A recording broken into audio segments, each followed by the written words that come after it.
আমাদের অনন্য স্টোরি সকল প্রকার পার্ট গল্প দেখতে আমাদের চ্যানেলটি সাবস্ক্রাইব করে পাশে থাকা বেল আইকনটিতে ক্লিক করে অল নোটিফিকেশন অন করে দিন। অসম্পূর্ণ হয়ে থাকা কাজটা না হয় আজ এই বৃষ্টি মুখর রাতে সম্পূর্ণ করি। জাহিন এগোতে নিলে অয়ন্তী জাহিনের মুখ চেপে ধরল। জাহিন আহত গলায় বলল, কি হলো? এবার তো নিজের সজ্ঞানে আছি। তাহলে দরজা খোলা। দরজা লাগানো আছে। অয়ন্তী কিছু বুঝে ওঠার আগে জাহিন তাকে পাজা কোলে তুলে নেয়। অয়ন্তী এক দৃষ্টিতে তাকিয়ে রইল জাহিনের পানে। জাহিন অয়ন্তীর দিকে তাকাতেই অয়ন্তীর দৃষ্টি নত করে নেয়। জাহিন অয়ন্তীকে বেডে বসিয়ে রেখে সুইচ বোর্ডের কাছে এসে লাইট টেপিয়ে দেয়। অয়ন্তী ঢোক গিলল। সম্পূর্ণ রুম অন্ধকারে ডুবে গেছে। জাহিনের কোনো সারা শব্দ নেই। গেল কোথায় মানুষটা? আকস্মিক নিজের গালে ঠান্ডা হাতের ছোঁয়া পেতে অয়ন্তী কেঁপে ওঠে। বুঝতে পারে জাহিন তার পাশে। অয়ন্তী অনুভব করছে তার কানের কাছে জাহিনের গরম নিঃশ্বাস। কিছুক্ষণ পরে জাহিনের কোমল কণ্ঠের গাঢ় স্বর ভেসে আসে, আই লাভ ইউ আন্টি। ভালোবাসি তোমায়, খুব খুব ভালোবাসি। অয়ন্তী জোরে নিঃশ্বাস ছাড়ল। জাহিন তাকে ভালোবাসি কথাটা বলেছে, যেটা সে এতদিন শুনতে চেয়েছিল।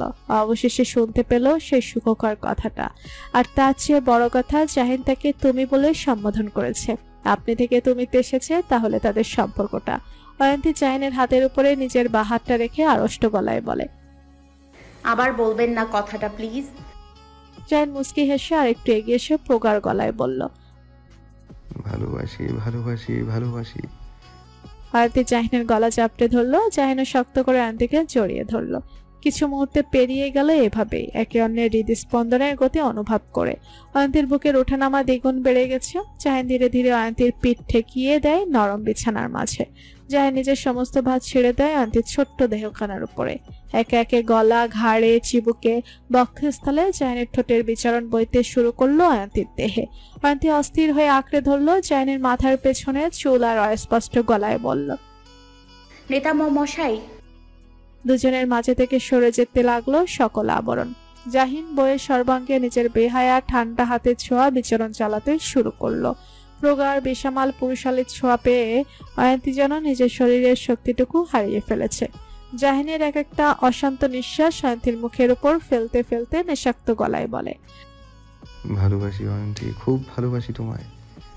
রাত প্রায় 12:30 বাজে। যারা আস্তে আস্তে নিজের রুমের দরজা খুলে মাথা বের করে উকি দিয়ে দেখে বাইরে কেউ আছে কিনা। না, কেউ নেই। পুরো বাড়ি ফাঁকা। সবাই ঘুমে বিভোর এই বৃষ্টি মুখর রাতে। যারা আস্তে আস্তে রুম থেকে বের হয়ে চোরের মতো পা টিপে টিপে নুহাসের রুমের সামনে আসে। নিজের বাড়িতেও চোরের মতো হাঁটতে হচ্ছে। কি দিন কাল আইলো। যারা আস্তে করে নুহাসের রুমের দরজায় টোকা দিল। না, ভেতরে থেকে কোনো সাড়া শব্দ এলো না, তার মানে নুহাস ঘুমে। যারা দরজা ধাক্কা দিতে তৎক্ষণাৎ খুলে গেল। যারা খুশিতে গদগদ হয়ে হা করে উঠে ভেবেছিল দরজা বন্ধ থাকবে, কিন্তু না, দরজা খোলা। উফ, আল্লাহ তার সহায় আছে। দরজা খুলে ধীর পায়ে নুহাসের রুমের ভেতরে ঢুকে। রুমে প্রবেশ করতে সুন্দর একটা ঘ্রাণ এসে নাকে বাড়ি খায়। যারা বুক ভরে শ্বাস নিল। কেমন মাতাল করা গন্ধ। এই লোক কোন ব্র্যান্ডের পারফিউম ইউজ করে যে এমন মাতাল করা সুবাস ছড়াচ্ছে পুরো রুম জুড়ে? নুহাসের বউ হওয়ার পর তার প্রথম কাজ হচ্ছে এসব পারফিউম ছুঁড়ে বাইরে ফেলে দেওয়া। এসব পাগল করা সুবাস লাগিয়েই তো মেয়েদের পাগল করে দেয় এই ব্যাটা। পুরো রুম অন্ধকার, কিছু দেখা যাচ্ছে না। ভাগ্যিস যারা বুদ্ধি করে ছোট একটা টর্চ লাইট নিয়ে এসেছিল। টর্চ লাইট জ্বালিয়ে ধীর পায়ে হেঁটে বেডের কাছে এসে দাঁড়ায়। টর্চ লাইটের মৃদু আলোতে নুহাসের মুখ দেখা যাচ্ছে। নুহাস ঘুমে কাতর। কতটা নিষ্পাপ লাগছে মানুষটাকে। যারা মুচকি হেসে হাত বাড়িয়ে দেয় নুহাসের দিকে। নুহাসের গাল স্পর্শ করতে যাবে, সাথে সাথে হাতটি সরিয়ে নেয়। কি করতে যাচ্ছিল সে এটা? যদি নুহাস উঠে পড়ে তখন তো তার কার্যসিদ্ধি পূরণ হবে না। যারা জোরে নিঃশ্বাস ছেড়ে নিজেকে তটস্থ করে। এদিক ওদিক তাকিয়ে দেখে নুহাসের ফোনটা বেড সাইডের টেবিলের উপরে আছে। যারা যেন আকাশের চাঁদ পেয়ে গেছে। ধীরে ধীরে টর্চ লাইটটা টেবিলের উপরে রেখে ফোন হাতে নিয়ে ফোনের পাওয়ার অন করতেই ভেসে ওঠে নুহাসের ছবি। যারা মুগ্ধ নয়নে ছবিটির দিকে তাকিয়ে রইল। তার অবচেতন মন বলছে, ছেলেদের এত সুন্দর হতে নেই নুহাস ভাই, তাতে মেয়েদের কুনজর লেগে যেতে পারে। হঠাৎ করে যারা চমকে ওঠে, মাথা নাড়িয়ে মনে মনে নিজেকে গালি দিয়ে বলে, আশ্চর্য, বারবার নিজের উদ্দেশ্য কেন ভুলে যাস তুই যারা? ফোকাস রাখ নিজের উদ্দেশ্যে। কিন্তু নুহাসের ফোনে প্যাটার্ন দেওয়া। যারা অনেকবার ট্রাই করলো, কিন্তু বিভিন্ন ধরনের প্যাটার্ন দিয়ে, কিন্তু লাভের লাভ কিছুই হলো না। সব ভুল হয়েছে আর 30 সেকেন্ডের ওয়ার্নিংও দিয়ে দিচ্ছে। এবার কি করবে যারা? এবার তো নুহাশের ফিঙ্গারপ্রিন্ট ছাড়া কোনো উপায় নেই। কিন্তু যদি ফিঙ্গারপ্রিন্ট নিতে গেলে নুহাশের ঘুম ভেঙে যায় তখন? কিন্তু কিছু করার নেই, শেষ ভরসা নুহাশের ফিঙ্গারপ্রিন্ট। যারা দীর্ঘ নিঃশ্বাস ছেড়ে নিজের কোমর বাঁকিয়ে নুহাশের দিকে ঝুঁকে কাপা কাপা হাতে নুহাশের ডান হাতটা ধরল। নুহাশের ভারী নিঃশ্বাসের শব্দ শোনা যাচ্ছে। যারা শ্বাস প্রশ্বাসের গতি অস্বাভাবিকভাবে চলছে। যারা নুহাশের তর্জনী ধরে ফিঙ্গারপ্রিন্ট নিতে নিবে, সাথে সাথে নুহাশ যারার বাহু ধরে ঝড়ের গতিতে হ্যাসকা টান দিয়ে নিজের বুকে এনে ফেলে। ফোনটা ছিটকে পড়ে যায় বেডের এক কোণে। এতটা দ্রুত ঘটেছে ঘটনা যে যারার বোধগম্য হচ্ছে না। নিজের ঘাড়ে গরম ভারী নিঃশ্বাস এসে পড়াতে যারা ধ্যান ভাঙল। টর্চ লাইটের আলোতে নুহাশের মুখ দেখা যাচ্ছে। নুহাশের এতটা কাছে প্রথমবারের মতো সে এসেছে। শরীর লৌহের মতো শক্ত হয়ে গেছে যারার। শুকনো ঢোক গিলে কাপা কাপা হাতে নুহাশের শক্ত হাতের বাঁধন থেকে মুক্ত হতে নিল নুহাশ। আরো আঁকড়ে ধরে যারাকে। পিট পিট চোখে নুহাশ যারার দিকে তাকালো। কি করবে এবার যারা? নুহাশ যদি প্রশ্ন করে সে এত রাতে এখানে কি করছে, তাহলে কি উত্তর দিবে? অস্থিরতা কাজ করছে মনের মাঝে। যারা ভাবনার মাঝে নুহাশ ভাঙ্গা গলায় বলল, বাস্তবে আমাকে জ্বালিয়ে নিজের মন ভরে না বলে এখন আমার স্বপ্নে চলে এসেছো আমাকে জ্বালাতে। এটা কিন্তু ঠিক না জান। যারা নুহাশের কথা শুনে হতভম্ব হয়ে যায়। চোখ বড় বড় করে নুহাশের দিকে তাকায়। নুহাশ পুনরায় চোখ বন্ধ করে নেয়। যারা বুঝতে পারে নুহাশ স্বপ্ন দেখছে, আর এই স্বপ্নটা যে একটা মেয়েকে নিয়ে দেখছে সে 100% শিওর। আর কত বড় সাহস তাকে জান বলে ডাকছে। কোন শাকচুন্নিকে এই বেটা জান বলে ডাকছে? কিন্তু নুহাশ এক অভিনব কাজ করে বসে ভাবুক যারার সাথে। ঘুমের ঘরে যারা ঘাড়ে নিজের উষ্ণ ঠোঁটে ছোঁয়া দিয়ে ফেলে। যারা সমস্ত কায়া কেঁপে ওঠে। নুহাশের হাত শক্ত করে খামচে ধরে যারা। কি করতে এসেছিল এই ঘরে আর কি হচ্ছে তার সাথে? না সইতে পারছে না অত্যাচার। নিজেকে নুহাশের বাহুডোর থেকে মুক্ত করে যত সম্ভব তাড়াতাড়ি এই ঘর থেকে বেরিয়ে যেতে হবে। কিন্তু চাইলেও নুহাশের শক্ত হাতের বাঁধন থেকে মুক্ত হতে পারছে না। তাই বাধ্য হয়ে এভাবেই পড়ে রইল নুহাশের বক্ষস্থলে। আর শুনতে লাগলো নুহাশের হৃৎপিণ্ডে চলার গতি। টর্চলাইটের চার্জও শেষ হয়ে এসেছে। যারার চোখে ঘুম নেই। ঘুমাবে কি করে? এমন এক পরিস্থিতিতে ঘুম এসে জীবনেও ধরা দিবে না। ধীরে ধীরে নুহাশের হাতের বাঁধন নরম হয়ে এলো। যারা নিজের দুঠোঁট চেপে আস্তে আস্তে নুহাশের বক্ষস্থল থেকে সরে এলো। স্বস্তির নিঃশ্বাস ছাড়লো যারা। এখানে আর এক মুহূর্ত থাকা যাবে না। যত সম্ভব তাড়াতাড়ি যারা নুহাশের ঘর থেকে বেরিয়ে নিজের ঘরে চলে আসে। রুমে ঢুকে যারা কম্বল মুড়ি দিয়ে শুয়ে পড়ে। বা হাত নিয়ে যায় ঘাড়ে। যে স্থানে নুহাশের ঠোঁট চুয়েছে সে স্থানটা চেপে ধরে। মুখে লাজুক হাসি তার। লজ্জায় গাল দুটো লাল হয়ে আছে। নুহাশের সামনে কি করে এখন যাবে? সে গেলেই তো এই অপ্রত্যাশিত দৃশ্যটা চোখের সামনে ছলছল করে বাস্তবের রূপ ভেসে উঠবে। রাত 3টে বাজে। জাহিন নয়নতীর বুকে মাথা রেখে বেঘরে ঘুমাচ্ছে। কিন্তু তার ঘুমটা বেশিক্ষণ স্থায়ী হলো না। বাইরে বৃষ্টির তাণ্ডব থামলেও জাহিনের ভালোবাসার তাণ্ডব থামেনি এখন পর্যন্ত। আয়ন্তীর দেহে নিজের সবটুকু ভালোবাসা উজাড় করে দিচ্ছে যেন। আয়ন্তীর পরনে জাহিনের শার্ট। জাহিনের শার্টের দুটো বোতাম খুলে আয়ন্তীর গলায় কাঁধে অবিরাম চুমা বর্ষণ দিয়ে যাচ্ছে। জাহিন অয়ন্তীর শার্টের আরেকটা বোতাম খুলতে যাবে, সাথে সাথে অয়ন্তী জাহিনকে বাধা দিয়ে বলে, কি করছেন? জাহিন বইয়ের দুগালে চুমু এঁকে দিয়ে বলে, ভালোবাসছি। যথেষ্ট ভালোবেসেছেন, এবার থামুন। জাহিন এবার অয়ন্তীর উপর থেকে সরে এসে নিচে শুয়ে অয়ন্তীকে নিজের বুকের বাঁ পাশে রেখে এক হাত দিয়ে জড়িয়ে ধরে। অয়ন্তীর বাঁ হাতটা নিজের বুকের সাথে চেপে ধরে জড়ানো কণ্ঠে বলে, ঠিক আছে, থেমে গেলাম। বলে অয়ন্তীর কপালে চুমু দিয়ে বলে, ঘুমাও এবার তাহলে। অয়ন্তী জাহিনের বুকে মাথা রেখে আবেশে চোখ বন্ধ করে নিল। প্রত্যেক মেয়েদের হয়তো স্বামীর বক্ষস্থলটা তাদের জন্য নিরাপদের স্থান। অয়ন্তীর চোখে নেমে এলো রাজ্যের ঘুম। ঘুমের দেশে ঢলে পড়লো। কিন্তু জাহিনের চোখে ঘুম নেই। সে এক নজরে ঘুমান্ত অয়ন্তীর দিকে তাকিয়ে। চোখ জোড়া মুগ্ধতায় ভরে আছে তার। জাহিন আলতো হাতে অয়ন্তীর কানে চুল গুজে দিয়ে ভরাট গলায় বলে, ধন্যবাদ অয়ন্তী, আমার জীবনে অনাকাঙ্ক্ষিত ভাবে আসার জন্য। ধন্যবাদ তোমাকে আমায় এমন একটা মধুময় রাত্রি দেওয়ার জন্য। ধন্যবাদ তোমাকে নিজেকে আমার কাছে বিলিয়ে দেওয়ার জন্য। সব কিছুর জন্য ধন্যবাদ তোমায়। জাহিনের কথা শেষ হওয়ার পরপরই অয়ন্তী ধীর গলায় বলে ওঠে, ধন্যবাদ আপনাকে নেতামশাই আমাকে এতটা গভীরভাবে ভালোবাসার জন্য। ধন্যবাদ আপনাকে নেতামশাই আমাকে পরিপূর্ণ করার জন্য। সব কিছুর জন্য আপনাকে ধন্যবাদ নেতামশাই। জাহিন বড্ড অবাক হয় অয়ন্তীর কথা শুনে। সে তো ভেবেছিল অয়ন্তী ঘুমিয়ে পড়েছে। মেয়েটা তার মানে ঘুমায়নি? কত চালাক এই মেয়ে। অয়ন্তী চোখ মেলে জাহিনের দিকে তাকায়। জাহিন মাথা নিচু করে অয়ন্তীর অধর জোড়া নিজের দখলে নিয়ে নেয়। ধীরে ধীরে আবারও বেড়ে গেল দুজনের নিঃশ্বাসের শব্দ। আবারও জাহিন মত্ত হলো অয়ন্তীর মাঝে। অয়ন্তীও নিজের সবটুকু উজাড় করে নিজেকে স্বামীর কাছে বিলিয়ে দিল পুনরায়। নতুন দিনের সূচনা। ধরণী জুড়ে ভোরের আলো ফুটেছে। ঘন কুয়াশায় ঢেকে আছে চারিদিক। পূব আকাশের লাল সূর্যতা কুয়াশার চাদরে ঢাকা। রাতে বৃষ্টি হওয়ার কারণে শীতের প্রকোপটাও বেড়ে গেছে। এই শীতের মাঝে পাখির মধুর কলধ্বনিতে সকালের পরিবেশ মুখরিত হয়ে আছে। গভীর ঘুমে আচ্ছন্ন হয়ে থাকা নুহাস কিঞ্চিত নড়ে চড়ে উঠল। ঠান্ডায় নিজেকে আরো গুটিয়ে নিয়ে আরো কয়েক মিনিট শুয়ে রইল। ধীরে ধীরে চোখ মেলে উঠে বসলো। ফোনটা নেওয়ার জন্য বেডসাইডের টেবিলের দিকে হাত বাড়াতে নিলে দেখে ফোন নেই। গেল কোথায় ফোনটা? তার স্পষ্ট মনে আছে সেইখানে গত রাতে রেখেছিল। বেডের চারপাশে খোঁজাখুঁজির পর ফোনটা পেল, কিন্তু মনের মাঝে একটা খটকা লাগলো। তার ফোন বেডে আসলো কি করে?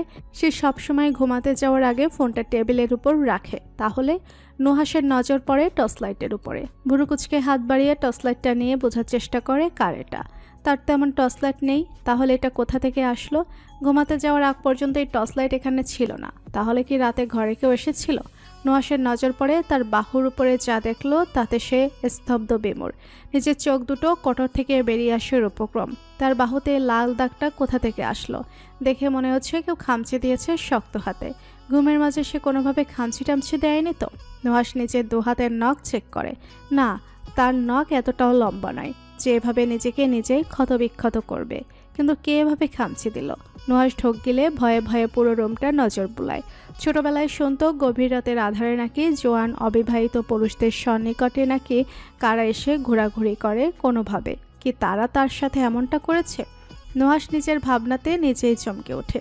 কি আবল তাবল কথা ভাবছে সে। এমনটা হয় নাকি আবার? এসব মন গড়া কথাবার্তা। কিন্তু এই দাগ কোথা থেকে আসলো? আর এই টর্চ লাইটেই বা কি করে আসলো? কোনোভাবে কি যারা রুমে এসেছিল? কিন্তু যারা রুমে আসলে এমনভাবে খামচি দিবে কেন তাকে? না, এসব উল্টাপাল্টা চিন্তা আর ভাবতে পারছে না। ওয়াশরুমে যাওয়া দরকার। জাহিন শাওয়ার নিয়ে চুল মুছতে মুছতে ওয়াশরুম থেকে বের হয়। পুরো কপাল জুড়ে ভেজা চুল পড়ে রয়েছে তার। পরনের টি শার্ট আর ট্রাউজার। হাতের ভেজা টাওয়ালটা চেয়ারে রেখে কপালের চুলগুলো হাত দিয়ে ঝাড়তে ঝাড়তে এগিয়ে আসে বেডের দিকে। আস্তে করে বেডে উঠে কোনোই বালিশের উপরে ঠেকিয়ে বৃদ্ধাঙ্গুল থুতনিতে আর তর্জনী ঠোঁটের উপরে রেখে এক নজরে শুয়ে থাকা ঘুমান্ত রমণীর দিকে মুগ্ধ চোখে তাকিয়ে আছে। ঠোঁটের কোণে লেগে আছে মৃদু হাসি। বারবার কিছু একটা মনে করে নিজের ঠোঁট কামড়ে ধরছে। সময় গড়িয়ে যায় প্রায় 10 মিনিট। অয়ন্তী ঘুমের মাঝে জাহিনের দিকে কাঁধ হয়ে ফিরে। গালে ছড়িয়ে পড়ে অবাধ্য চুলগুলো। জাহিন মুচকি হেসে তার বরফের মতো ঠান্ডা হাত দিয়ে অয়ন্তীর গালে পড়ে থাকা চুলগুলো সরিয়ে দেয়। নজরে পড়ে অয়ন্তীর বুকের উপরেই ভাগের দিকে লাল হয়ে থাকা একটা দাগের উপরে। এই দাগ দেওয়ার জন্য মালিকটা যে সে আর বুঝতে বাকি নেই তার। জাহিন হাত বাড়িয়ে আলতো হাতে লালচে হয়ে জায়গাটাতে হাত বোলায়। অয়ন্তী ঘুমের মাঝেই ভুরু কুঁচকে নেয়। চোখের পাতা নড়ে ওঠে। ঘুমের মাত্রা পাতলা হয়ে আসছে। জাহিন হাত সরিয়ে নেয়। অয়ন্তী আধ বোঝা অবস্থায় চোখ মেলে তাকাতে ঝাপসা হয়ে ভেসে উঠল জাহিনের হাস্যোজ্জ্বল চেহারাটা। অয়ন্তী পুনরায় চোখ বন্ধ করে পুরোপুরিভাবে চোখ মেলে তাকায়। জাহিন ঠোঁটের কোণে হাসি রেখে নরম কণ্ঠে বলে, good morning Mrs Ayanti. Ayanti কিছু একটা মনে পড়তেই চোখ বড় বড় করে তাকিয়ে সাথে সাথে নিজের মুখটা কম্বল দিয়ে ঢেকে ফেলে। জাহিন অয়ন্তীর কাছ দেখে বড্ড অবাক হয়। কি হলো এটা? অয়ন্তী এমন করলো কেন? লজ্জা পাচ্ছে নাকি? জাহিন স্তব্ধ হয়ে বসে রইল। অয়ন্তী কম্বলের নিচে চোখ মুখ খিচে বন্ধ করে রেখেছে। মস্তিষ্কে হানা দিচ্ছে রাত্রের সকল দৃশ্য। কি হয়ে গেল এটা তার সাথে? এবার জাহিনের সামনে সে এই মুখ কিভাবে দেখাবে? লজ্জায় তো মরেই যাবে। কানের মাঝে গতকাল রাতে জাহিনের বলা প্রতিটা মধুময় কথা প্রতিধ্বনি হচ্ছে। অয়ন্তী শুকনো ঢোক গিলে জিভ দ্বারা নিজের শুষ্ক ঠোঁটে জোড়া ভিজিয়ে নিল। বক্ষস্থলে ওঠানামা অস্বাভাবিকভাবে ক্রমশ বৃদ্ধি পাচ্ছে। জাহিন গলা খাকারি দিয়ে বলে, কি হলো? অয়ন্তী ক্ষীণ গলায় বলল, কখন উঠেছেন আপনি? মিনিমাম 1 ঘন্টা লাগবে। 1 ঘন্টা? এই 1 ঘন্টা একা একা কি করেছেন আপনি? দেখছিলাম। কি দেখছিলেন? আমার লজ্জাবতী বউকে। দেখি কম্বলটা সরাও মুখ থেকে, শ্বাস নিতে কষ্ট হবে তো। জাহিন কম্বলটা সরাতে নিলে অয়ন্তী শক্ত করে টেনে ধরে, যার অর্থ কম্বল সরাবে না সে। জাহিন এবার শক্তি প্রয়োগ করেই কম্বলটা সরালো। অয়ন্তীর সাথে সাথে নিজের মুখ ঢেকে নেয় দুহাত দিয়ে। জাহিন নিঃশব্দে হেসে অয়ন্তীর দুহাত তার মুখ থেকে সরিয়ে বিছানার সাথে চেপে ধরে। অয়ন্তী চোখ মুখ খিচে রেখেছে। জাহিন অল্প ঝুঁকিয়েছে অয়ন্তীর উপরে। নিজের ডান হাতটা অয়ন্তীর গালে রেখে ধীর গলায় বলে, চোখ খুলো। অয়ন্তী মাথা দুপাশে মাথা নাড়িয়ে না বোঝায়। জাহিন পুনরায় বলে, কেন লজ্জা পাচ্ছ বুঝি আমায়? অয়ন্তী দাঁতে দাঁত চেপে ধরে। এই লোক তো মারাত্মক খারাপ, দেখতে লজ্জা পাচ্ছে সে, তারপরও বলছে লজ্জা পাচ্ছে কিনা। জাহিন বুঝলো এই মেয়ে এই মুহূর্তে চোখ খুলবে না, চোখ খোলার জন্য অন্য কিছু করতে হবে। তা মিসেস অয়ন্তী, আপনার লজ্জা কমানোর জন্য কি কি করতে হবে যদি বলে দিতেন তাহলে আমি নিজেকে ধন্য মনে করতাম। অয়ন্তী শক্ত গলায় বলল, আপনাকে কিচ্ছু করতে হবে না, আপনি শুধু এই ঘর থেকে। অয়ন্তীর কিছু বলতে পারল না, তার আগে তার অধরে শব্দ করে চুমু খেয়ে বসলো জাহিন। বড় বড় চোখ ধরে অয়ন্তী জাহিনের পানে তাকালো। জাহিন হেসে হেসে বলে, এই তো এবার চোখ মেলে তাকিয়েছ। দুজনের দৃষ্টিতে দৃষ্টি মিলল। অয়ন্তীর চোখের সামনে বাস্তব রূপে ভেসে ওঠে গতকাল রাতের নানান দৃশ্য। অয়ন্তী লজ্জায় লাল হয়ে নিচের ঠোঁট কামড়ে ধরে নজর সরিয়ে নেয়। জাহিন তর্জনী দ্বারা অয়ন্তীর চুলগুলো কানে গুজে দিয়ে নরম গলায় বলে, কোনো সমস্যা হচ্ছে? মানে কোনো ব্যথা ফিল হচ্ছে? অয়ন্তী দুপাশে মাথা নাড়িয়ে না বোঝায়। জাহিন তা দেখে সন্ধিয়ান গলায় বলে, সত্যি বলছো তো? অয়ন্তী ক্ষীণ গলায় বলল। হুম, জাহিন অয়ন্তীর কপালে চুমু দিয়ে বলে, ঠিক আছে, তাহলে উঠে ফ্রেশ হয়ে নাও, আমি নিচে যাচ্ছি। জাহিন রুম থেকে বের হয়ে যায়। অয়ন্তী তপ্ত নিঃশ্বাস ছেড়ে উঠে বসে, কিন্তু তলপেটে ব্যথা অনুভূত হয়। সর্বাঙ্গে ব্যথায় জর্জরিত হয়ে গঙিয়ে উঠল, দাঁতে দাঁত চেপে ধরল। জাহিনকে সে মিথ্যা কথা বলেছে। যদি বলতো সমস্যা হচ্ছে তার, তাহলে লোকটা নিজেই নিজেকে দোষী সাব্যস্ত করত। আর এই ব্যথাটা সামান্য হওয়ারই কথা, তাই আর কিছু বলল না। সময়ের সাথে সাথে এটা শুয়ে যাবে। অয়ন্তী নিজের গা থেকে কম্বলটা সরতে আটকে ওঠে। গায়ে শুধু জাহিনের শার্ট। ইশকি লজ্জা। অয়ন্তী পুরো ঘর নজর পোড়ালো। তার গতকাল রাতের পরিহিত কাপড় কোথায় গেল? মনে হচ্ছে জাহিন গুছিয়ে রেখেছে। আস্তে আস্তে উঠে দাঁড়াতে জাহিন রুমের ভেতরে প্রবেশ করে। জাহিনকে হুট করে আসতে দেখে অয়ন্তী হকচকিয়ে ওঠে। সাথে সাথে বেডে বসে কম্বল দিয়ে নিজেকে ঢেকে নেয়, কিন্তু ব্যথায় আর্তনাদ করে ওঠে। জাহিন হতভম্ব হয়ে তাকায় অয়ন্তীর দিকে। এইমাত্র কি হলো এটা? ব্যথা অয়ন্তীর চোখ মুখ খিচে রেখেছে। জাহিন দ্রুত পায়ে হেঁটে অয়ন্তীর দুবাহু ধরে অধৈর্য গলায় বলল, কোথায় ব্যথা পেয়েছো? আমি ঠিক আছি নেতামশাই। জাহিন বড়সড় ধমক দিয়ে বলে, কোথায় ঠিক আছে? আমি স্পষ্ট দেখতে পাচ্ছি ব্যথায় চোখ মুখ লাল হয়ে গেছে তোমার। আর আমাকে দেখে এত বিব্রত হওয়ার কি আছে বুঝলাম না। আমি তোমার স্বামী হই অয়ন্তী, কোনো পরপুরুষ নই। অয়ন্তী চুপ করে রইল। জাহিন এবার রাগটা নিয়ন্ত্রণে এনে অবলীলায় বলে উঠল, আর নিজেকে এতটা আবৃত করার কিছু হয়নি। যা দেখার গতকাল রাতেই দেখে নিয়েছি, তাই এতবার কষ্ট করার মানে হয় না। উল্টো নিজে ব্যথা ভাবে। অয়ন্তী চোখ বড় বড় করে হা হয়ে জাহিনের দিকে তাকায়। কি লোক রে বাবা, কি সব বলছে? জাহিন অয়ন্তীর চাহনি উপেক্ষা করে অয়ন্তীকে পাজা কোলে তুলে নিয়ে আশ্রমের সামনে নামিয়ে বলে, যাও ফ্রেশ হয়ে নাও। ফ্রেশ হয়ে নাস্তা করে ওষুধ খেতে হবে। কথাটা বলে থেমে গিয়ে পুনরায় বলে, রুমে এসেছিলাম ফোনটা নিতে, কিন্তু মনে হচ্ছে এসে বিরাট ভুল করে ফেলেছি। জাহিন আর কিছু না বলে চুপচাপ ফোনটা নিয়ে বের হয়ে যায়।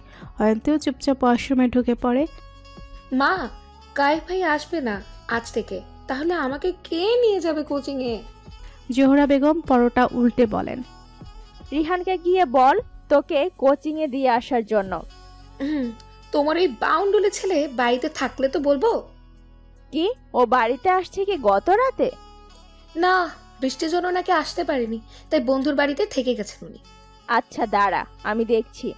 যারার সামনে থাকা আহানের ফুটবলে লাথি মেরে বলে, স্কুটি নিয়ে বের হতে মানা করে দিল অনেক আগেই। এখন মনে হচ্ছে নিজেকেই 4 চাকার গাড়ি চালানো শিখতে হবে। জায়ান সিঁড়ি থেকে নামতে নামতে বলে, কি শিখতে হবে? যারা পেছন ফিরে বলে, গাড়ি ড্রাইভ করা। জায়ান কিছু না বলে ডাইনিং টেবিলে গিয়ে বসে। যারাও ভাইয়ের পেছন পেছন গিয়ে ভাইয়ের পাশে চেয়ারে বসে আপ্লিত গলায় বলল, ভাইয়া আমাকে গাড়ি ড্রাইভ করা শেখাবে? জায়ান গম্ভীর গলায় বলে, না, আগে 18 হোক তারপর। যারা কপট রেগে বলে, আমার 18 হয়ে গেছে। আরো বড় হও তারপর। যারা ঠোঁট ফুলিয়ে বসে রইল। কিছুক্ষণ পর নিচ থেকেই বলল, ভাবি আসবে না নিচে? আসছে।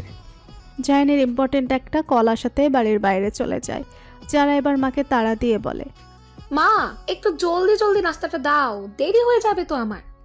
এমন সময় যারা নজরে আসে নুহাস নামছে একেবারে ফিটফাট হয়ে। আহা কি মনোরম দৃশ্য! চোখ দুটো জড়িয়ে এলো যারার। এই মনোরম দৃশ্যের মাঝে যারার মনে পড়ে যায় গত রাতে সে অপ্রত্যাশিত ঘটনা। মনের মাঝে অস্থিরতা কাজ করা শুরু করে দিয়েছে। লজ্জায় আড়ষ্ট হয়ে নিজেকে গুটিয়ে নেয়। এখনই নামতে হলো এই নুহাসকে। ভেবেছিল নুহাসের সামনে পড়বে না, কিন্তু তার হলো কই। বেটা উপস্থিত ম্যাডাম বলতে চলে এলো, কিন্তু যারার অস্থিরতা দ্বিগুণ বাড়িয়ে দেওয়ার জন্য আহান দৌড়ে এসে বলে, আপু, আমার টর্চ লাইটটা কই? তোমার রুমে খুঁজতে এসেছি, পাইনি। যারা হৃদয় কুচকে বলে, টর্চ লাইট? কিসের টর্চ লাইট? ওই যে সোনালি রঙের টর্চ লাইটটা তুমি ওই দিন নীলা, যে ওইটা। যারা চোখ বড় বড় করে আহানের দিকে তাকায়। সর্বনাশ করেছে আহানের টর্চ লাইটটা তো নুহাসের ঘরে সে রেখে এসেছে। কোনোভাবে নুহাসের হাতে পড়ে যায়নি তো টর্চ লাইটটা? এবার কি হবে? যারা ভয়ে ভয়ে নুহাসের পানে তাকায়। নুহাস ভুরু কুচকে দুই ভাই বোনের দিকে তাকিয়ে আছে। সে যেটা ভেবেছে সেটাই হলো। নুহাসের চেহারা সেটা সাক্ষী দিচ্ছে। আর এই বিচ্ছু আহান সকাল সকাল টর্চ লাইট নিয়ে কেন পড়লো? পরীক্ষা শেষ তো, তাই এই অবস্থা। আহান ভাবুক যারার হাত ঝাঁকিয়ে বলে, আপু, কই রাখছো টর্চ লাইটটা তুমি? যারা মলিন হেসে বলে, আছে, রুমেই আছে আমার। তুই ভালো করে খুঁজিসনি, তাই পাসনি। ঠিক আছে, তুমি চলো, আমাকে খুঁজে দাও। পরে খুঁজে দিব, এখন তুই খেতে বস। না, আমাকে এক্ষুনি খুঁজে দাও। যারা রেগে কিছু বলতে নিবে, সাথে সাথে নুহাস বলে ওঠে, আহান, এদিকে আয়, দেখ তো এই টর্চ লাইটটা তোর কিনা।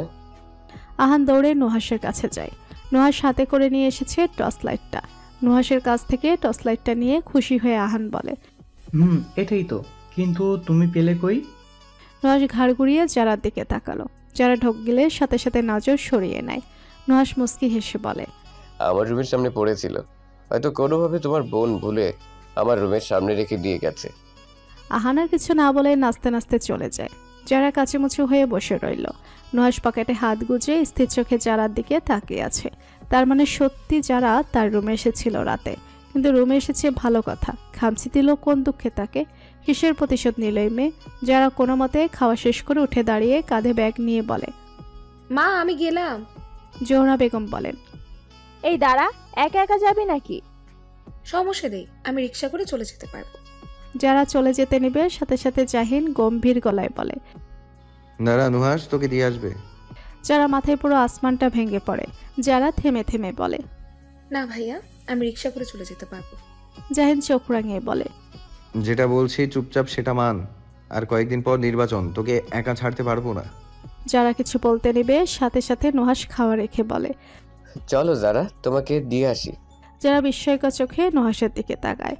অন্য সময় হলে তাকে নিতে যেতে ভনিতা করত, আর আজকে একেবারে এগিয়ে এগিয়ে আসছে বেটা বজ্জাত। নুহাস যারার পাশ কেটে চলে যাওয়ার সময় বলে, বাইরে অপেক্ষা করছি, জলদি আসো। কি আর করার, যারা বাধ্য হয়ে নুহাসের পেছন পেছন গেল। যদি নুহাস তাকে কোনো ধরনের প্রশ্ন করে, তাহলে তার উত্তর হবে সে কিছু জানে না। কিচ্ছু জানে না মানে কিচ্ছু জানে না। গাড়ি চলছে তার আপন গতিতে। যারা টেনশনে দুহাতের নক করছে, আর চোখে একবার নুহাসের দিকে তাকালো। কি সুন্দর নম্রভদ্র হয়ে গাড়ি চালাচ্ছে মানুষটা, কিন্তু তাকে কিছু বলছে না কে? হঠাৎ করে নুহাস গাড়ি ঘুরিয়ে নেয়।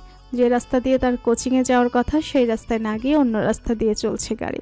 যারা অবাক হয়ে বলে, নুহাস ভাই, গাড়ি ঘুরিয়ে নিলে কেন? কোচিং এর রাস্তা তো ডান দিকে, তাহলে বাম দিকে কেন যাচ্ছ? নুহাস কিছু বলল না, চুপচাপ এক মনে ড্রাইভ করে যাচ্ছে।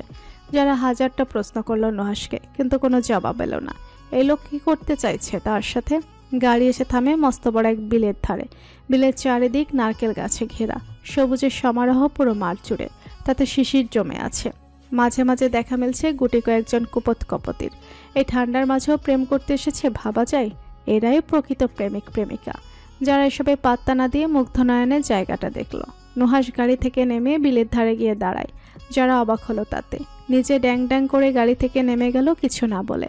যারা নিজেই গাড়ি থেকে নেমে নুহাসের পেছনে দাঁড়িয়ে বলে, আমাকে এখানে কেন নিয়ে এসেছো নুহাস ভাই? আমার কোচিং আছে। নুহাস যারার দিকে তাকে শান্ত গলায় বলে, আমার উত্তর চাই। যারা ভীত গলায় বলল, উত্তর? কিসের উত্তর? তুমি সেটা খুব ভালো করেই জানো। আমি কিছু জানি না, আর আমার কাছে কোনো উত্তর নেই। নুহাস নিঃশব্দে হেসে বলে, আমার প্রশ্নের সকল উত্তর তোমার কাছে আছে। আমি সহজভাবেই তোমাকে প্রশ্ন করছি, আর তুমিও সহজভাবেই সেই সকল প্রশ্নের উত্তর দিবে আশা কর। যারা নজর নিচু রেখে বলে। নুহাস এক পলক যারাকে দেখে প্রশ্ন করে, আমার রুমে কেন এসেছিলেন তুমি গতকাল রাতে? যারা চটপটে গলায় বলল, আমি তোমার রুমে কেন যাবো শুধু শুধু? মিথ্যে বলার চেষ্টা করো না যারা। আমি যতগুলো প্রমাণ পেয়েছি তাতে তুমি আমার রুমে এসেছিলে সেটা 100% শিওর। যারা কপট রেগে বলে, আমি সত্যি বলছি আমি যাইনি। রুমে এসেছো ভালো কথা, কিন্তু আমায় খামচি কেন দিলে আমার ঘুমের মাঝে? আমাকে এত রাতে খামচি দেওয়ার জন্য এসেছিল বুঝি আমার রুমে? যারা চমকে নুহাসের দিকে তাকায়, কি বলছে এই লোক, সে কখন খামচি দিল? যারা হিতাহিত জ্ঞান হারিয়ে বলে, আমি কখন তোমাকে খামচি দিলাম? আমি তো তোমার রুমে গিয়েছিলাম তোমার ফোন চেক। যারা চোখ বড় বড় করে তাকিয়ে দুহাত দিয়ে মুখ চেপে ধরে, মুখ ফসকে এটা কি বলে ফেললো সে? এত আগে আগে চলে কেন তার মুখ? নুহাস বাগরুদ্ধ যারার কথা শুনে। মেয়েটা তার ফোন চেক করতে এত রাতে তার রুমে এসেছিল ভাবা যায়? নুহাস সশব্দে হেসে বলে, তাহলে আমার ফোন চেক করতে এসেছিলে বুঝি আমার রুমে? যারা চোখ মুখ খিচে বন্ধ করে নিল। খুব বাজেভাবে সে ধরা পড়ে গেছে। নুহাস পকেট থেকে ফোন বের করে ফোনের লক খুলে যারার দিকে এগিয়ে বলে, না এখন চেক করতে পারো তুমি আমার ফোন। যারা অনিমেষ দৃষ্টিতে তাকালো নুহাসের দিকে। নুহাস বলতে শুরু করলো, ওই ফেক অ্যাকাউন্টটা তোমার তাই না, যে আমাকে জিজ্ঞাসা করেছিল আমার প্রেমিকা আছে কিনা? যারা কথা বলার ভাষা হারিয়ে ফেলেছে, কি বলা উচিত তার এখন? নুহাস এত কিছু জানলো কিভাবে? নুহাস নিষ্পাপ গলায় বলতে শুরু করলো, আমার কোনো প্রেমিকা নেই, তবে একজন প্রেয়সী আছে যে এই মুহূর্তে আমার সামনে অবাক চোখে তাকিয়ে আছে আমার পানে। মানে? যারা হতবিহ্বল হয়ে বলে। নুহাস দু কদম এগিয়ে এসে কোমর বাঁকিয়ে যারার কানের কাছে মুখ নিয়ে মোলায়েম গলায় বলে, দিনকে দিন তোমার পাগলামি বেড়ে যাচ্ছে যারা, তাই তোমার পাগলামি বন্ধ করার জন্য স্বীকার করছি ভালোবাসি আমি তোমায়, আমার মনের গহীনে এত বছর লুকিয়ে রাখা পাগলি প্রেয়সীটাকে। যারা না যেন নিজের কান দুটোকে বিশ্বাস করতে পারছে না। এটা কি সত্যি নুহাস বলেছে নাকি স্বপ্ন দেখছে? ঘুম ভেঙে গেলে এই সুন্দরতম স্বপ্নটা মিলিয়ে যাবে, যেটা যারা চায় না। সে মনে প্রাণে দোয়া করছে আল্লাহর কাছে যেন এটা স্বপ্ন না হয়, এটা যেন বাস্তবে হয়। যারার কোনো সারা শব্দ না পেয়ে নুহাস সোজা হয়ে যারার দিকে তাকিয়ে যারার গালে হাত রেখে বলে, কি হলো? যারা অস্ফুট গলায় বলে, তুমি মজা করছো আমার সাথে তাই না? জীবনে প্রথম কাউকে এত আবেগ মিশিয়ে ভালোবাসার কথা বললাম, আর সেই মেয়েটি বলছে মজা করছো আমার সাথে। কপালটাই মন্দ আমার। সত্যি মজা করছো না তো আমার সাথে? এই যে মিস শেখ জারা, আমি মজা করছি না, সত্যি বলছি। কিন্তু কিন্তু কি? নুহাস বিলের দিকে ফিরে উদাস গলায় বলল, এই সম্পর্কটা পূর্ণতা হওয়ার নয় জারা, তুমি পাগলামি করছো, কেউ মেনে নিবে না এই সম্পর্ক। নুহাসের শান্ত দৃঢ় কণ্ঠে এমন কথা শুনে যারা মৃদু হেসে আবেগী হয়ে বলল, পাগলামি করে না হয় সবাইকে মানিয়ে নিব। তুমি জেনে শুনে বিষ পান করার দিকে অগ্রসর হচ্ছ জারা। যারা আগের ন্যায় বলল, সবাই তো অমৃত পান করে, আমি না হয় জেনে শুনে বিষ পান করলাম। সবার যে অমৃত পান করতেই হবে এমনটা তো নয়, কাউকে না কাউকে তো বিষ পান করতে হবে। আমি না হয় এই বিষকে অমৃত হিসেবে পান করব। কথাটা বলে নুহাসের দিকে ফিরে কাতর গলায় বলল, শুধু তুমি আমার পাশে থাকলেই হবে। কথাটা বলেই যারা নুহাসের কোমর দু হাত দিয়ে জড়িয়ে ধরে নিজের মাথাটা নুহাসের বক্ষস্থলে রেখে আবেশের চোখ বন্ধ করে বলে, খুব ভালোবাসি তোমায় নুহাস ভাই, প্লিজ ছেড়ে যেও না কোনোদিন। যদি ছেড়ে যাও তখন সত্যি সত্যি আমি পাগল হয়ে যাব, আর তখন কিন্তু আমাকে আপনার পাগলা গারদে পাঠাতে হবে। নুহাস মৃদু হেসে জড়িয়ে ধরল। ভবিষ্যতে কি আছে এটা ভেবে লাভ নেই, বর্তমানে এই মিষ্টি মধুর মুহূর্ত উপভোগ করা দরকার। ভেবেছিল কোনোদিন নিজের মনের কথা ব্যক্ত করবে না যারার কাছে, কিন্তু তার হতে দিল কই এই মেয়ে। শেষমেশ এই মেয়ের পাগলামিতে তো পা দিতে বাধ্য হলো নুহাস। তবে এটা হওয়াতে তার জন্য ভালোই হয়েছে। বুকের মাঝে যে পাথরটা এত বছর পড়েছিল সেটা সরে গেছে। অদূরে নারকেল গাছের আড়ালে লুকিয়ে থাকা মানুষটি নুহাস আর যারা দুজন দুজনকে জড়িয়ে ধরে রাখার মুহূর্তটা ক্যামেরা বন্ধ করলো। বিভিন্ন অ্যাঙ্গেল থেকে তাদের ছবি তোলা হলো। ছবি তোলা শেষ হলে সমস্ত ছবিগুলো পাঠিয়ে দেওয়া হলো একটা নাম্বারে। লোকটি ছবিগুলো পাঠিয়ে নুহাস আর যারা দিকে তাকিয়ে আফসোসের সুরে বলে, আহারে, এদের ভবিষ্যতের কথা চিন্তা করেই কষ্ট হচ্ছে। আদৌ কি এদের প্রণয় পূর্ণতা পাবে? কথাটা বলে এই লোকটি প্রস্থান করলে স্থানটা। তার যা করার কথা ছিল সেটা করে দিয়েছে, এবার বাকি কাজটা অন্যজনের হাতে। রাজনৈতিক দলের দুই দল মুখোমুখি হয়েছে, মেয়র পদপ্রার্থী জাহিনের দল আর সুরেশ মজুমদারের দল। দুজনের দলেই ক্ষমতাশালী, কিন্তু দুই দলে দুই প্রার্থী নেই। জাহিন ছিল কিন্তু মাঝ রাস্তায় একজনের সাথে দেখা হওয়াতে ওখানে আটকে গেছে, তাই দলকে এগিয়ে যেতে বলেছে। আর সুরেশ মজুমদারের ছেলে ত্রিনব মজুমদার আছে দলের নেতা হিসেবে বাবার পরিবর্তে আপাতত। পুরো রাস্তা ব্লক করে দাঁড়িয়ে আছে দুই দল, কেউ কাউকে ছাড় দিতে রাজি নয়, বিশেষ করে ত্রিনব।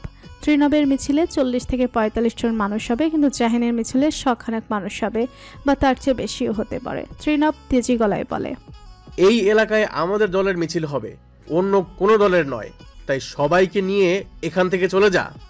মাসুম চেঁচিয়ে বলে, এই ত্রিনব, এই এলাকাটা কি তোর বাপের? ত্রিনব তেড়ে এসে বলে, এই মাসুম, বাপ তুলে কথা বলবি না। তুই তুলতে বাধ্য করছিস। নুহাস মাসুমকে ধমক ওঠে। মাসুম, তুই চুপ করবি? কিন্তু ভাই। চুপ কর। নুহাস ত্রিনবের দিকে ফিরে ঠান্ডা গলায় বলে, দেখো ত্রিনব এলাকাটা তোমার একার নয় যে শুধু তুমি একাই মিছিল করে বেড়াবে। এখানে সকল প্রার্থীদের মিছিল করার রাইট আছে। আমি তো মিছিল করতে না করছি না, শুধু আজকের জন্য মিছিল করা যাবে না, কারণ একই জায়গাতে সিংহ আর বাঘ একসঙ্গে থাকতে পারে না।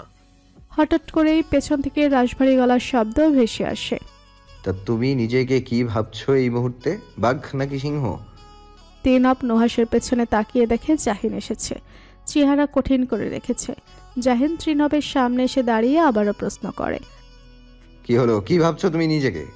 ত্রিনব ঝাঁঝালো গলায় বলল, আমি নিজেকে কি ভাবছি সেটা আপনাকে বলতে আমি কোনোভাবেই বাধ্য নই। আপনি আপনার দলকে নিয়ে ফিরে যান। আজ এই এলাকায় শুধুমাত্র আমাদের মিছিল হবে। জাহিন বাঁকা হাসল। তোমার কথায় নাকি? আমার কথায়। ঠিক আছে, তোমার সামনে দিয়ে আমার দল আজ এই এলাকায় মিছিল করে বেড়াবে, দেখি কি করে তুমি আটকাও। জাহিন দল নিয়ে সামনে এগোতে নিলে ত্রিনব জাহিনের কলার চেপে ধরে। জাহিন রক্তচক্ষু নিয়ে ত্রিনবের দিকে তাকায়। জাহিনের দলের ছেলেরা এগিয়ে আসতে নিলে জাহিন হাত বাড়িয়ে থামিয়ে দেয় তাদের। রাগে জাহিনের কপালের নীল রক্তটা দৃশ্যমান রূপে ভেসে উঠেছে, চোয়াল শক্ত করে রেখেছে। ত্রিনব জাহিনের চোখে চোখ রেখে উদ্যত গলায় বলে, বলেছি না আজ আপনার দল এই এলাকায় কোনো মিছিল করবে না। করবে না মানে করবে না। জাহিন একবার ত্রিনবের দিকে তো আরেকবার নিজের কলারের দিকে তাকিয়ে ঠান্ডা গলায় বলে, কলারটা ছাড়ো ত্রিনব। ছাড়বো না। কি করবেন আপনি? জাহিন চোখ বন্ধ করে জোরে নিঃশ্বাস ছেড়ে নাকের পাটা ফুলিয়ে নিজের পেশিবহুল হাত দিয়ে ত্রিনবের বা গালে সপাটে থাপ্পড় দিয়ে বসে। চারিদিকে থাপ্পড়ের শব্দ প্রতিধ্বনি হচ্ছে। সবাই হতবাক হয়ে তাকিয়ে। রাস্তার যত মানুষ ছিল সবাই দাঁড়িয়ে দেখছে দুদলের আক্রোশ। আকস্মিক নিজের বাগালে শক্ত হাতে থাপ্পড় পড়াতে ত্রিনব নিজের টাল সামলাতে না পেরে ছিটকে নিচে পড়ে ত্রিনবের লোকেরা তেড়ে আসতে নিলে জাহিন তর্জনী তাক করে হুমকির স্বরে বলে, একদম না, যে জায়গাতে পা জোড়া আছে সেই জায়গাতেই আটকে রাখো, না হলে কিন্তু তোমাদের নেতার মতো তোমাদেরও একই অবস্থা করে ছাড়বো আমি। থেমে যায় সকলে। জাহিন নিজের কলার ঠিক করে হাঁটু মুড়ে ত্রিনবের সামনে বসে কৌতুকের স্বরে বলল, ইস, খুব বেশি লেগেছে না? একেবারে লাল হয়ে গেছে সাদা চামড়াটা। এই, কেউ একটু বরফ নিয়ে আয় তোর জন্য, গালটা লাল হয়ে গেছে বাবুটার। ত্রিনব রাগে চোখে জাহিনের দিকে তাকায়। বা গলাটা চেপে ধরে রেখেছে। রাগে বারবার নাক আর ঠোঁট ফুলে উঠছে। জাহিন ত্রিনবের কলারটা ঠিক করতে করতে গম্ভীর গলায় বলে, আমি সচরাচর কারো গায়ে হাত তুলি না, কিন্তু যখন যার গায়ে হাত তুলি তার শরীরের প্রত্যেকটা নিউরন নাড়িয়ে দেই। তুমি অভদ্রতা করেছো, তার জন্য এই থাপ্পড়টা তোমার প্রাপ্য ছিল। বলে উঠে যেতে নিলে জাহিন কিছু ভেবে ত্রিনবের কানের কাছে মুখটা নিয়ে আস্তে করে বলে, আমরা দুজনে কিন্তু খুব তাড়াতাড়ি ভাইরাল হয়ে যাবো নেটের জগতে। অলরেডি হয়ে গেছি হয়তো, অবশ্য এমনিতেই আমরা ভাইরাল হয়ে আছি, কিন্তু এবার একটু বেশি করেই ভাইরাল হয়ে যাব। ভাইরাল হওয়ার জন্য নিজের মন মানসিকতাকে প্রস্তুত রাখো ত্রিনব, কারণ চটটা তুমি খেয়েছো। কথাটা বলে জাহিন উঠে দাঁড়িয়ে দলের সকলকে নিয়ে চলে যায়। মাসুম চলে যাওয়ার আগে ত্রিনবকে ইশারা করে বলে, কেমন লাগলো থাপ্পড়টা? ত্রিনব রাগে জর্জরিত হয়ে চিৎকার করে ওঠে। চারিদিকে তাকিয়ে জনগণের দিকে তেড়ে এসে হুঙ্কার ছেড়ে বলে, কি কি দেখাচ্ছিস তোরা? সার্কাস দেখছিস তোরা? সাধারণ জনগণরা ভয় পেয়ে যে যার কাজে চলে যায়। এখানে এক মুহূর্ত না দাঁড়িয়ে থেকে ছাড়বে না সে, জাহিনকে কিছুতেই ছাড়বে না। জনসম্মুখে তার গায়ে হাত তুলেছে, এর প্রতিশোধও নেবেই নেবে। রেস্টুরেন্টে বসে রয়েছেন খলিল তালুকদার। তার সামনে চেয়ারে বসে রয়েছে কালো পোশাকধারী এক যুবক, মুখে কালো মাস্ক আর মাথায় কালো ক্যাপ পরা। মানুষটাকে সেটা চেনার কোনো উপায় নেই। যুবকটির হাতে থাকা ফোনের স্ক্রিনে ঝলমল করছে নুহাস আর যারার একে অন্যকে জড়িয়ে ধরে রাখা ছবি। একটার পর একটা ছবি দেখে যাচ্ছে যুবকটি। চাইলে এই মুহূর্তে জাহিনের ফোনে সে সমস্ত ছবি পাঠিয়ে দিতে পারে, কিন্তু না, এই মুহূর্তে ছবিগুলো সে পাঠাবে না। আগে একটু প্রেমটা মাখো মাখো হোক, তারপর না হয় সে তার মক্ষম চালটা চালবে। জাহিন যখন জানতে পারবে তার বোনের সাথে অতি প্রিয় নুহাসের সম্পর্কের কথা, তখন কি করবে জাহিন? ভেবে এই যুবকটির ঠোঁটের কোণে পৈশাচিক হাসি ফুটে ওঠে। খলিল তালুকদার যুবকটির দিকে সরু চোখে তাকিয়ে বলেন, এত মনোযোগ দিয়ে কি দেখছো ফোনে? যুবকটি জোরে নিঃশ্বাস ছেড়ে বলে, দেখছি এক বিশেষ মরণ অস্ত্র যেটা এক সুন্দর সম্পর্ক ভীতু নড়িয়ে দিতে পারে। কি সেটা? বলতে আগ্রহী নই আপনাকে, আমি এখন আসি। বলে এই যুবকটি চলে যায়। খলিল তালুকদার পড়েছে দই গাছের চিপায়। যদি কোনো উল্টাপাল্টা কাজ করেন তাহলে জাহিন ওই অডিও রেকর্ড নিয়ে থানায় যাবে। কি যে করবেন কিচ্ছু বুঝতে পারছেন না। এখন মনে হচ্ছে এসব 2 নাম্বারি কাজ না করাটাই ভালো ছিল। নেহাল এসেছে জাহিনের পার্টি অফিসে। নেহালকে নিজের পার্টি অফিসে আসতে দেখে জাহিন কিছুটা অবাক হয়ে বলে, তুই হঠাৎ? নেহাল চেয়ারে হেলান দিয়ে বসে। কেন আসতে পারি না বুঝি তোর পার্টি অফিসে?